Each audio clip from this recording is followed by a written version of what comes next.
So go woke, go broke. Let's talk about it in a non-political sense. I'm gonna talk about this addressing more of the writing aspect of this whole phenomenon or whatever it's called.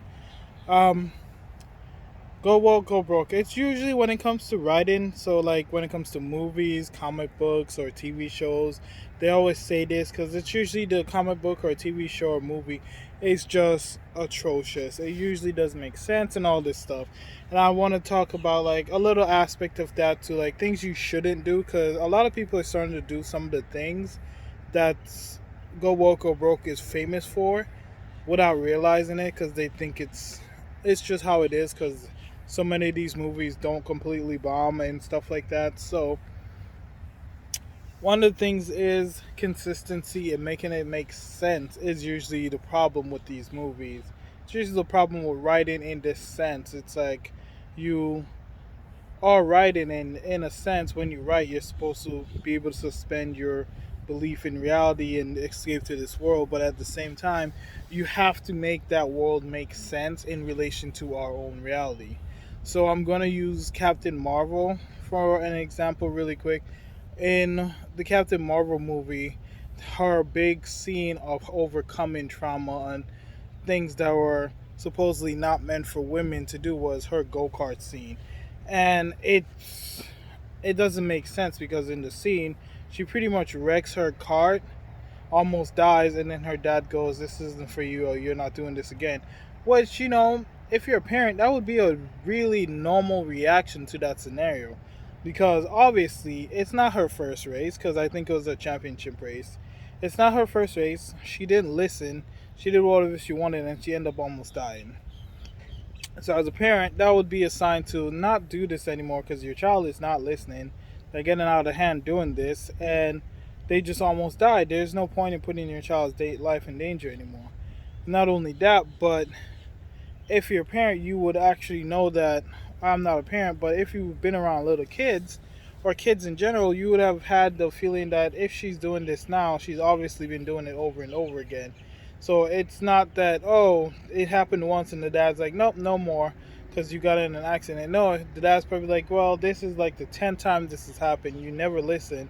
So I don't think this is for you. You need to do something else that's not so dangerous. And obviously, if he thought it wasn't a sport that she should be in because she's a girl, he wouldn't have bought a go kart. He wouldn't have done all the stuff. They wouldn't be there, and it's not like it's the first time. So that completely destroyed the narrative that, oh, this is happening just because you're a girl. No, this is happening because you were reckless. It's a scenario that you can't suspend the belief for because that's just how logic works. Is you know that if someone's doing something, it's obviously a pattern that happened here. And obviously, if she's there, then the dad doesn't obviously believe that women can't do it or it's not for girls or anything because he wouldn't have brought her there in the first place. So that's what a lot of things is happening in when you write. A lot of people are starting to do it. Not they're they want people to suspend their belief completely, not just a little, but completely, and just follow the narrative they build. And when you write, yes, you want people to suspend their belief, but also you want to interject reality at the same time to make a bridge between reality and your fantasy world that you're creating to make that world more believable, to make it more enveloping, to make people want to actually read more.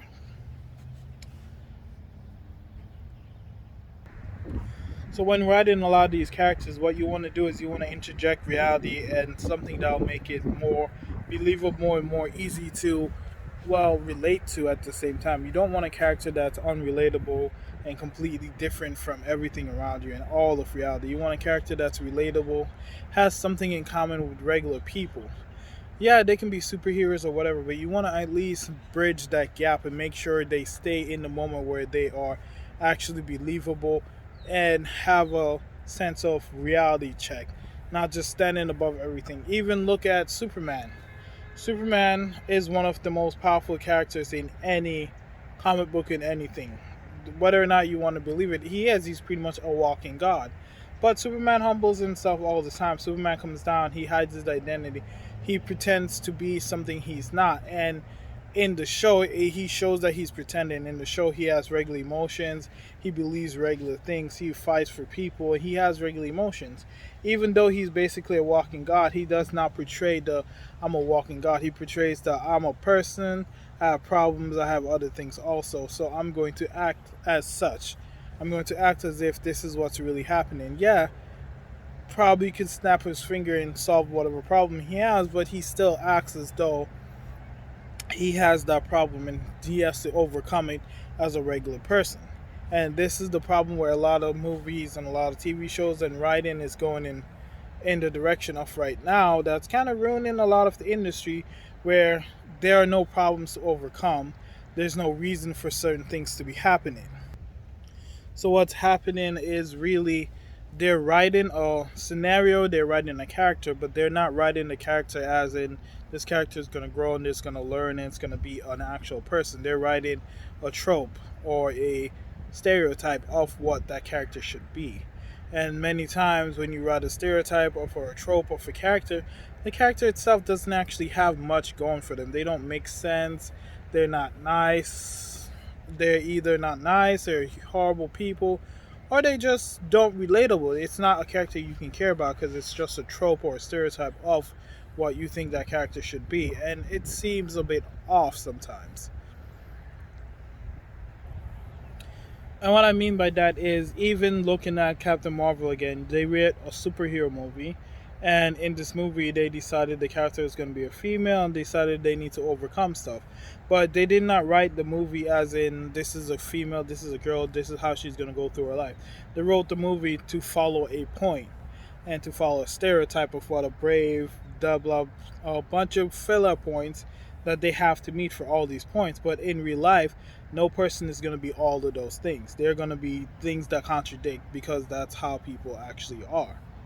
And because of that, the character becomes something that's very unbelievable and very unusual, and you can't believe the character because you're always wondering, but why did they do this? Because it doesn't make sense.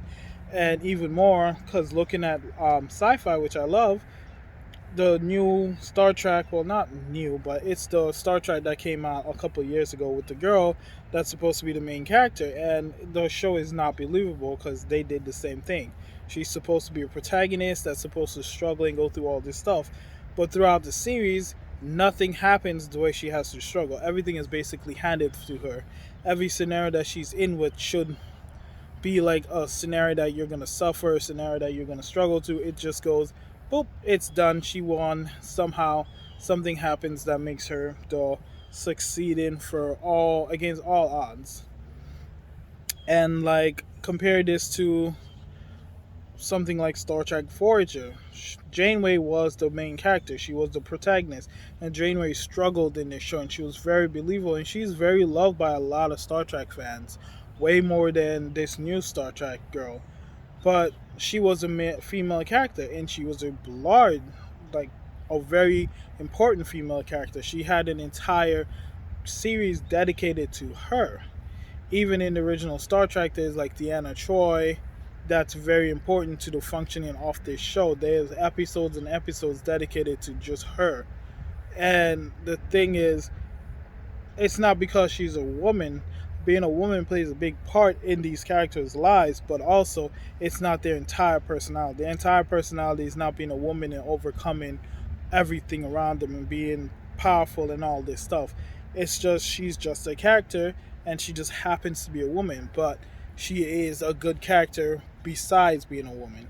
And I recently watched the Star Trek Lower Decks, and the main character seems to be a male, but in fact the male character is the the lady, and it makes more sense that she's the main character, and she's very funny, and a lot happens, and in no point in the series is it an important factor that she's a woman.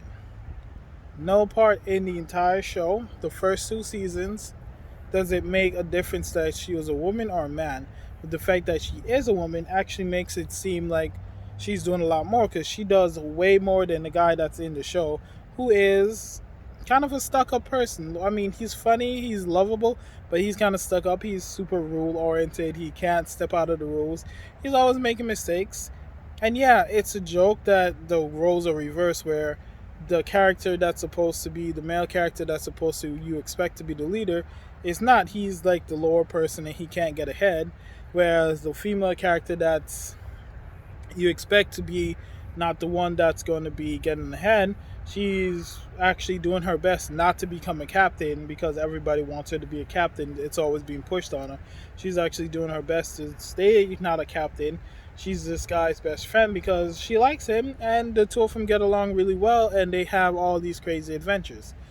Now, in no point did it push the fact that she was a female, it pushed the fact that she was black, or anything like that.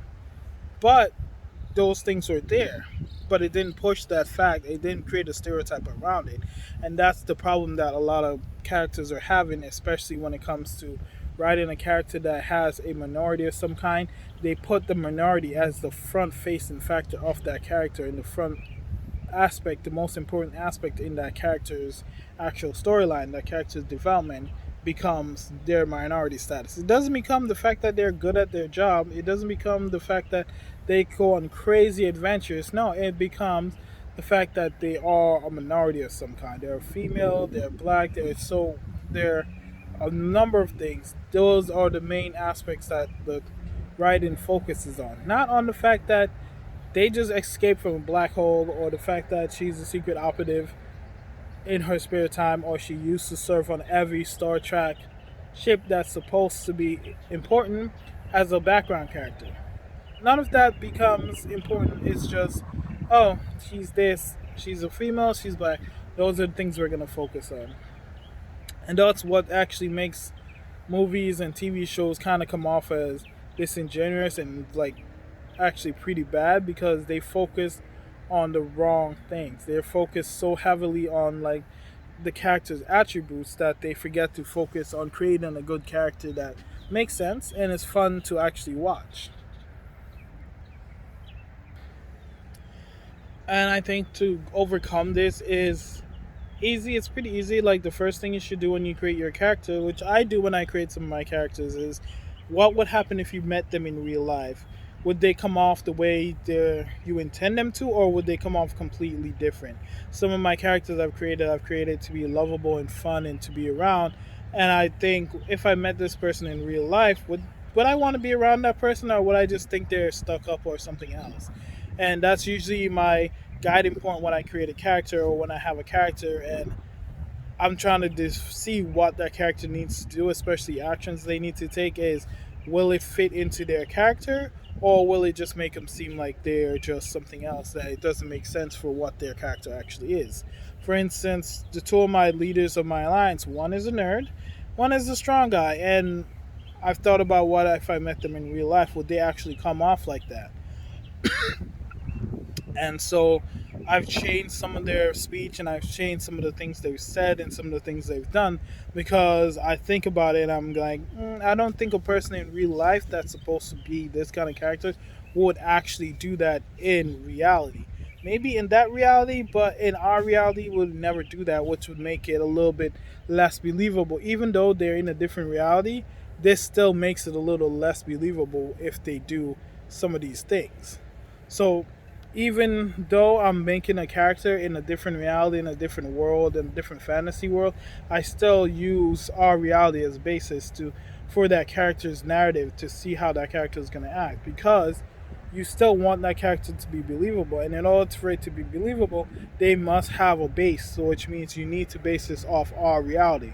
Now, things that happen in the universe may not be based off our reality, but the way a character acts and reacts to certain things should actually still be based off what would happen in real life, if you want the character to be believable, if they want them to be relatable, and if you want the person to connect with the character that they're seeing on screen, reading in a book or in a comic book or something. If you want them to be connectable, readable, relatable, anything like that, you must base that character's actual personality off reality and not just off some alien thing, because in reality you're gonna be thinking, this still a character doesn't make sense, I can't relate to him because they're doing stuff that makes no sense whatsoever and they're all over the place. Well, that's my advice for getting out of this trope of writing characters that are pretty woke and stuff like that. So just try to make your characters a little bit more based in reality, regardless of what the character is supposed to be. Because the character's personality has to be based from something we can relate to in our regular life so that we can actually connect to that character. Even in a different universe, a different world, a parallel universe, even as a different species, we still need him to be connected to our reality in some way so that we can actually understand that character. Anyway, hope you guys like the video. Like, subscribe, give me a follow, whichever. Leave comments down below if you want me to cover a different topic or something else you want me to talk about. And I'll see you guys soon. I'm gonna go back to my walk because I'm still trying to exercise a little bit more. So I'll see you guys in the next video.